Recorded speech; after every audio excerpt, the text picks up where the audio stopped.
بسم اللہ الرحمن الرحیم۔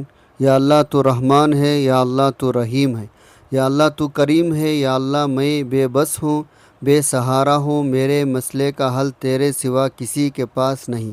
یا اللہ اے مشکل کشا میری حاجات پوری کر دے۔ میری حاجت بس اتنی ہے۔ مجھے ناظرین، صلاۃ الحاجات کیا ہے؟ صلاۃ الحاجات کی فضیلت کیا ہے؟ صلاۃ الحاجات کیا کیا فائدے؟ صلاۃ الحاجات پڑھنے کا طریقہ کیا ہے؟ صلاۃ الحاجات کس وقت پڑھنی چاہیے؟ کیا جب سورج ڈوبنے لگتا ہے؟ نہیں، مگر کیا آپ جانتے ہیں یہ خاص منفرد نماز ہے جو اللہ رب العزت کے دربار میں آپ کی فریاد اور التجا کو شرف قبولیت بخش سکتی ہے۔ جی ہاں، صلاۃ الحاجات وہ عظیم الشان عبادت ہے جو بندے کی دعا کو آسمان کی بلندیوں تک پہنچاتی ہے۔ وہ بہترین وسیلہ ہے جو ناممکن ترین کام کو بھی ممکن بنا سکتا ہے۔ ایک ایسی برکت والی نماز ہے جو حاجات روائی، مشکلات کے حل، دلی مرادوں کی تکمیل کے لیے خود نبی کریم صلی اللہ علیہ وسلم نے امت کو تلقین فرمائی ہے۔ اس کی اصل فضیلت کیا ہے؟ یہ کیسی پڑھی جاتی ہے اور کیسے یہ آپ کی پوری زندگی بدل سکتی ہے؟ آئیے ان اہم سوالات کے جوابات کو تفصیلاً جاننے کے لیے آگے بڑھتے ہیں۔ کیا آپ نے کبھی غور کیا اور سوچا کہ آپ دنیا آخرت میں ناکامی کا شکار کیوں ہو رہے ہیں؟ رزق کی تنگی، مصائب، مشکلات کا طوفان اور دعائیں بے اثر کیوں معلوم ہوتی ہے؟ حقیقت یہ ہے جب ہم اپنے سچے خالق مالک کے سامنے جھکنے اور سجدہ کرنے سے کتراتے ہیں تو حقیقی کامیابی کیسے مل سکتی ہے؟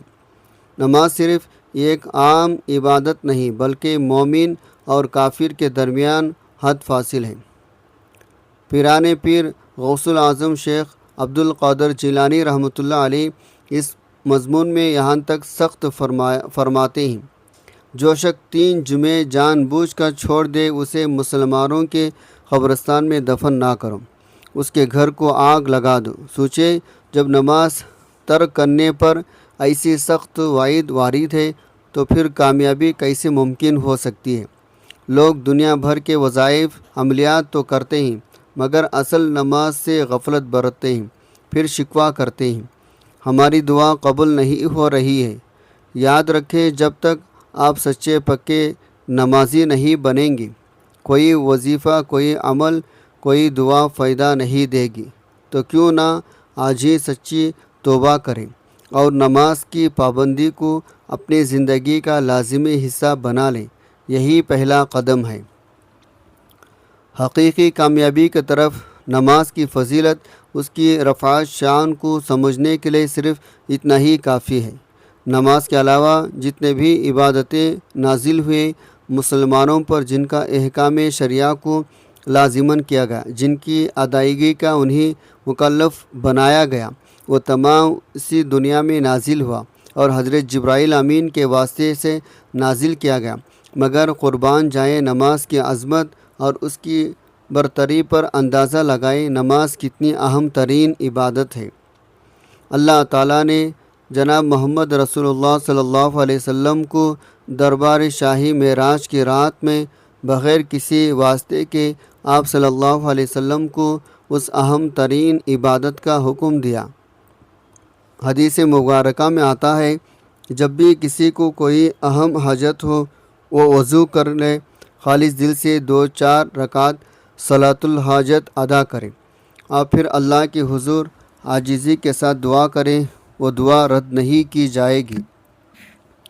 نماز ایک ایسا اہم فریضہ اور عظیم الشان تحفہ ہے جسے اللہ تعالیٰ نے وحی کے ذریعے زمین پر نہیں بلکہ نبی کریم صلی اللہ علیہ وسلم کو آسمانوں کی بلندیوں پر بلا کر عطا فرمایا۔ کیا آپ جانتے ہیں کوئی بھی عمل جو نماز کے ذریعے کیا جائے وہ کبھی ناکام نہیں تو ہوتا، کیونکہ نماز صرف ایک عبادت نہیں بلکہ وہ واحد ذریعہ ہے جو بندے کو براہ راست اللہ سبحانہ تعالیٰ کے دربار تک پہنچا دیتا ہے۔ جب کوئی شخص نماز میں سجدے میں جا کر اپنے رب سے فریاد کرتا ہے تو یہ ممکن ہی نہیں اس کی دعا رد کر دی جائے۔ جو صلاۃ الحاجات نماز کے ذریعے مانگی جائے وہ یا تو فوراً قبول ہو جاتی ہے یا پھر اس کے بدلے میں کوئی بڑی ناگہانی مصیبت ٹل جاتی ہے یا آخرت میں بہترین انعام کی صورت میں محفوظ کر دی جاتی ہے۔ اللہ سبحانہ و تعالیٰ فرماتے ہیں سجدہ کرو قریب ہو جاؤ۔ جب بندہ نماز کے ذریعے کوئی وظیفہ یا عمل کرتا ہے اللہ اس سے راضی ہو جاتا ہے، اور جب اللہ راضی ہو جائے تو دنیا کی کوئی طاقت اس کی کامیابی کو روک نہیں سکتی۔ بس شرط یہی ہے سچے دل سے اس کو انجام دیں۔ آپ کسی کام کو پورا کرنے کی کوشش کرتے ہیں مگر آخری لمحے میں وہ کام بگڑ جاتا ہے۔ کبھی کوئی ایسی حاجت دل میں ہوتی ہے جو پوری ہونے کا نام ہی نہیں لیتی، یا پھر آپ کسی مقصد کو حاصل کرنے کے لیے ہر ممکن کوشش کرتے ہیں مگر نامعلوم رکاوٹیں آ پڑتی ہیں۔ جب دنیا کے سارے دروازے بند نظر آئیں، جب ہر کوشش ناکام ہوتی دکھائی دے، تب صرف ایک ہی دروازہ کھلا رہتا ہے، اللہ کا دروازہ، اور اس بندے پر خالص دل سے 2 یا 4 رکعات صلاۃ الحاجات ادا کریں اور پھر اللہ کے حضور عاجزی کے ساتھ دعا کریں، وہ دعا رد نہیں کی جائے گی۔ یہ نماز اللہ سے اپنے مقصد کو حاصل کرنے کا ایک بہترین وسیلہ ہے۔ بہت سے لوگ ایسے ہی جو بار بار کوشش کے باوجود کاروبار میں ترقی نہیں کر پاتے، اچھی نوکری نہیں ملتی، شادی میں رکاوٹیں آتی ہے، قرض انہیں اترتا، گھر میں سکون نہیں ہوتا، لیکن جب صلاۃ الحاجات کا مستقل عمل شروع کرتے ہیں تو اللہ سبحانہ و تعالیٰ ان کی مشکل کو آسانیوں میں بدل دیتے ہیں۔ صلاۃ الحاجات کو اپنی زندگی کا لازمی حصہ بنائیں، پھر دیکھیں کیسے ناممکن ممکن بنتا ہے، کیسے رکی ہوئی دعائیں پوری ہوتی ہیں اور کیسے مشکلات آسانیوں میں بدل جاتی ہیں۔ یہ نماز صرف حاجتوں کی تکمیل کا ذریعہ ہی نہیں بلکہ اللہ کے قرب کا بہترین ذریعہ ہے۔ جب بندہ سچے دل سے اس نماز کو ادا کرتا ہے اللہ اس کی سن لیتا ہے، اور وہ کام جو کبھی مکمل نہیں ہو رہا تھا اچانک آسانی سے ہو جاتا ہے۔ ہزاروں لوگوں نے صلاۃ الحاجات کو آزمایا، بے شمار لوگوں نے اس کے کرشمات اپنے آنکھوں سے دیکھے، اور وہ سب ایک ہی بات کہتے ہیں یہ واقعی ایک معجزہ ہے۔ تو دیر کس بات کی، آج ہی صلاۃ الحاجات کا عمل شروع کریں اور پھر اپنے آنکھوں سے اس کا اثر دیکھیں۔ محترم ناظرین، اگر آپ چاہتے ہیں آپ کی دعا جلدی قبول ہو اور آپ کی حاجت پوری ہو، صلاۃ الحاجات کے لیے بہترین وقت وہ ہے جب اللہ کے دربار میں دعا کی قبولیت کے دروازے سب سے زیادہ کھلے ہوتے ہیں۔ سب سے مؤثر وقت تہجد کا وقت ہو، یعنی رات کے آخری پہر، جب دنیا سو رہی ہوتی ہے اور رب کائنات اپنے بندوں کی طرف خاص رحمت کی نظر فرما رہا ہوتا ہے۔ حدیث مبارکہ میں آتا ہے اللہ سبحانہ و تعالیٰ رات کے آخری حصے میں آسمانی دنیا پر نزول فرماتے ہیں اور پکارتے ہیں، ہے کوئی مجھ سے مانگنے والا میں اسے عطا کروں، ہے کوئی مغفرت طلب کرنے والا میں اسے معاف کر دوں۔ اس وقت اگر کوئی شخص وضو کر کے صلاۃ الحاجات ادا کرتا ہے، وہ دل کی گہرائیوں سے دعا کرتا ہے تو اس کی دعا رد نہیں کی جاتی، البتہ نماز فجر کے بعد، عین زوال کے وقت اور مغرب سے پہلے نوافل ادا کرنا منع ہے۔ اس لیے ان واقعات میں صلاۃ الحاجات نہ پڑھی جائے۔ لیکن میرے محترم بھائیوں اور میرے پیاری بہنوں، اگر آپ اس صلاۃ الحاجات کو ہفتے کے سب سے افضل برکتوں والے دن یعنی جمعۃ المبارکہ کے دن کے ساتھ خاص کر لیں تو اس کی طاقت اور تاثیر کو 4 چاند لگ جاتے ہیں۔ علماء اکرام بزرگوں کا فرمان ہے جمعہ کے مبارک دن اس خاص صلاۃ الحاجت کو پڑھنے سے دعاؤں کی قبولیت کے چانس اور امکانات 90 سے 100% تک ہو جاتے ہیں، یعنی یہ ایک ایسا مجرب وقت ہے جب مانگی جانے والی فریاد کو کبھی خطا نہیں جاتا۔ رحمت الہی ہر صورت بندے کی جھولی کو مرادوں سے بھر دیتی ہے۔ جمعہ کا دن سید الایام ہے، یعنی تمام دنوں کا سردار اور بادشاہ ہے۔ یہ عظیم دن ہے جس پر سورج طلوع ہونے والے تمام دنوں میں سب سے بہتر دن قرار دیا گیا ہے۔ اسی دن حضرت آدم علیہ السلام کی تخلیق ہوئی، اسی دن وہ جنت میں داخل کیے گئے اور اسی دن دنیا میں تشریف لائے، اور اسی مبارک دن قبولیت کی یہ ایک ایسی خفیہ اور انمول گھڑی پائی جاتی ہے جس میں کوئی بھی مسلمان بندہ اگر اللہ رب العزت سے کھڑے ہو کر نماز کی حالت میں کچھ بھی خیر حاجت طلب کرے، اللہ تعالیٰ اسے لازم عطا فرما دیتا ہے۔ اس لیے جب جمعہ کی عظیم الشان فضیلت اور صلاۃ الحاجت کا یہ طاقتور روحانی عمل ایک ساتھ مل جاتے ہیں تو رب کریم کی رحمت کا سمندر جوش میں آ جاتا ہے اور عرش معلیٰ سے بندے کی تقدیر بدلنے کے فیصلے صادر کر دیے جاتے ہیں۔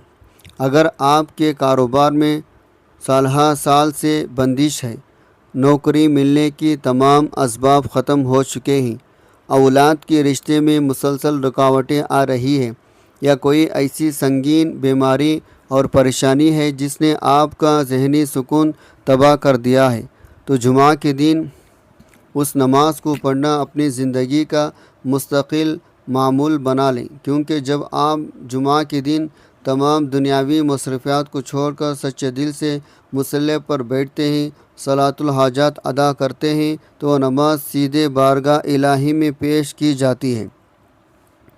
جمعہ کے دن کی برکت سے اس کی قبولیت کی گارنٹی 90 سے 100% تک پہنچ جاتی ہے۔ ہزاروں دکھے دلوں پریشان حال لوگوں نے جب جمعہ کے دن صلاۃ الحاجات کا ایک خاص وظیفہ کیا تو ان کے سالہ سال پرانی اور ناممکن ترین حاجتیں بھی دنوں میں پوری ہو گئیں، اور مشکلات ایسے غائب ہو گئے جیسے کبھی تھے ہی نہیں۔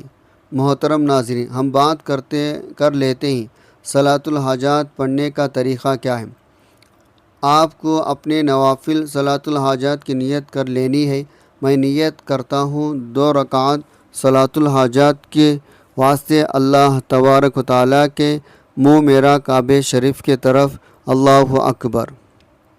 اس طرح اپنی نیت کر لیں۔ آپ کو پہلی رکعت میں سورہ فاتحہ یعنی الحمد پڑھ لینے کے بعد 50 مرتبہ سورۃ الاخلاص پڑھ لینی ہے، اور پھر رکوع اور سجدہ کرنا ہے۔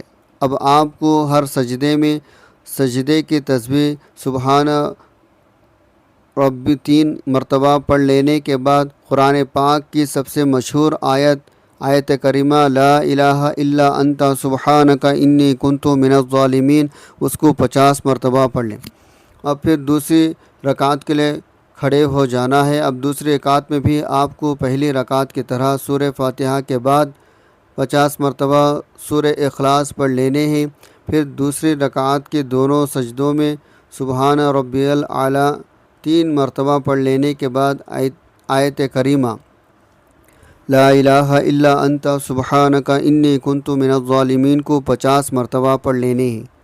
یعنی اب اس نماز میں کل ملا کر 100 مرتبہ سورہ اخلاص پڑھے ہیں اور 100 مرتبہ آیت کریمہ لا الہ الا انت سبحانک انی کنت من الظالمین کو پڑھ لینے ہیں۔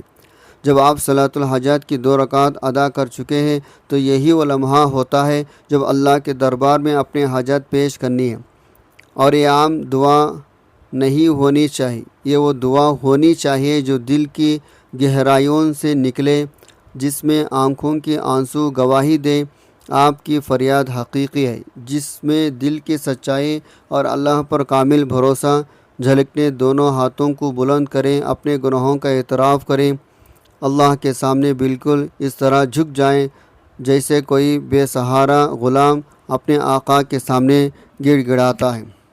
اپنے رب کو اس کے اسماء حسنی کے واسطے دے کر پکاریں، اس کی رحمت، اس کی مغفرت، اس کی قدرت کا واسطہ دے کر۔ جب اللہ سبحانہ و تعالیٰ اپنے بندے کی گریہ ورزی کو دیکھ کر اس کی تقدیر بدل دیتا ہے۔ جب ناممکن راستے کھلنے لگتے ہیں، جب دروازے خود بخود کھٹکھٹانے لگتے ہیں اور بندہ خود حیران رہ جاتا ہے کیسے اس کی مشکلات پل بھر میں آسان ہو گئے۔ جب آپ کے سچے دل سے دعا کریں گے، رو رو کر اللہ کے حضور التجا کریں گے، تو یقین رکھیں اس کا اثر فوراً ظاہر ہونے لگے گا۔ خصوصاً جب یہ عمل جمعہ کے دن کا ہو تو اس کا اثر اور طاقت دگنی ہو جاتی ہے، اور قبولیت کا گراف 90 سے 100% تک یقینی ہو جاتا ہے۔ شاید اسی لمحے آپ کو دل کی گہرائیوں میں ایک سکون محسوس ہو، شاید کسی ایسے غیبی ذریعے سے مدد آئے جہاں سے کبھی توقع نہ تھی، شاید آپ کی مشکلات دھیرے دھیرے ختم ہونے لگے، اور وہ کام جو بار بار رکاوٹوں کا شکار ہو رہا تھا اچانک آسانی سے ہو جائے، اور وہ معجزے جو ہر اس شخص نے اپنے آنکھوں سے دیکھا جس نے مکمل یقین عاجزی کے ساتھ صلاۃ الحاجات ادا کی۔ حدیث میں ہے، اللہ تعالیٰ اپنے بندے کے قریب ترین ہوتا ہے جب وہ سجدے میں ہوتا ہے، اور جب بندہ اس کی بارگاہ میں جھک جھک کر مانگتا ہے، اللہ اس کے ہاتھوں کو خالی نہیں لوٹاتا۔ آپ بس ایک بار آزما کر دیکھیں، اپنے مشکلات کو اللہ کے حوالے کر دیں، اپنی دعاؤں کو نماز کے وسیلے سے اللہ تک پہنچائیں، پھر دیکھیں آپ کی فریاد کیسے بر آنا شروع ہو جاتی ہے، آپ کی دل کی مرادیں کیسی پوری ہوتی ہیں، اور اللہ کی غیبی مدد کیسی آپ کے ہر رکے ہوئے کام کو آسان بنا دیتی ہے۔ ناظرین، کمنٹ باکس میں اللہ تعالیٰ کے 99 ناموں میں سے کوئی ایک نام کمنٹ میں ضرور لکھیں۔ ویڈیو اچھی لگی تو ویڈیو کو لائک کریں، شیئر کریں، چینل کو سبسکرائب کرنا نہ بھولیں۔ ملتے ہیں اگلی ویڈیو میں۔ خدا حافظ۔ السلام علیکم ورحمۃ اللہ۔